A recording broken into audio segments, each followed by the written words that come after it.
Guys, kumukuha kami ng kohol. Wala na kaming pambiling ulam. Naubos na. Kaya kohol na lang.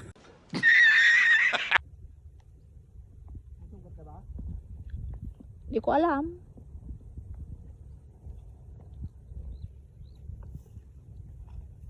Kaya ay gagatol ko sugat ayay.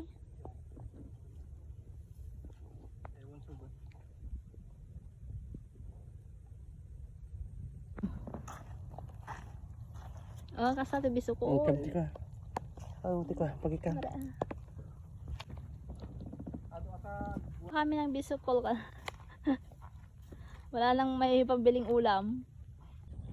Guys, kumukuha kami ng kohol. Wala na kaming pambiling ulam. Naubos na. Kaya kohol na lang. Guys, kohol na lang yung uulamin na. Kasi ubos na talaga yung pera namin. Kaya kumukuha yung asawa ko doon ng kohol. So yan guys. Ubos na yung pera. Lalo na wala naman dala yung asawa ko na bakasyon. So mabubuhay naman kami kahit kohol or liddag o guro. O di kaya yung mga saysayot, yung ampalayang ligaw. So yan guys. Masarap po yan sa adobo, ginataan, sinigang na kohol, di ba? Mabubuhay ka na. Pag masipag ka lang kumuha dito sa bukid. Sipag ng asawa ko guys, Mas guys, yes, umaambon kasi nga may bagyo. May bagyo na Ophel. So, kahit na umaambon, ay pumunta pa rin kami ng asawa ko dito sa bukid para kumuha ng kohol. Wala kaming ulam. Yung asawa ko nakalayo na siya guys. Nakalayo na. Dami niyang nakukuha guys. Ang gaganda. Hindi pa gaanong malaki yung mga kohol. Saktong-sakto lang yung size niya. Ayan yung size. Yung asawa ko. Ang sipag kumuha ng kohol.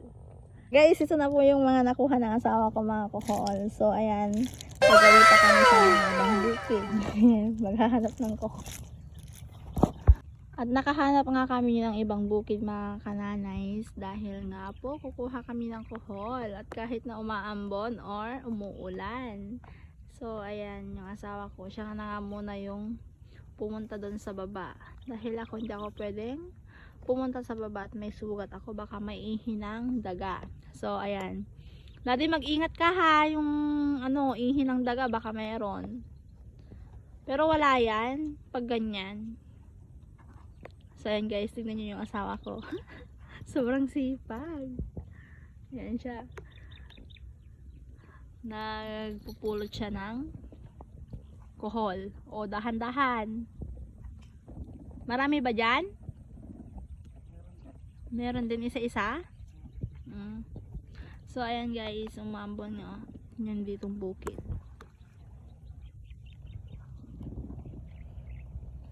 So, ganito kaluwang ang bukid dito sa Muñoz. Ayan. So, inalis na nga yung asawa ko yung kanyang tsinelas. Ba't mo naman inalis yung tsinelas mo?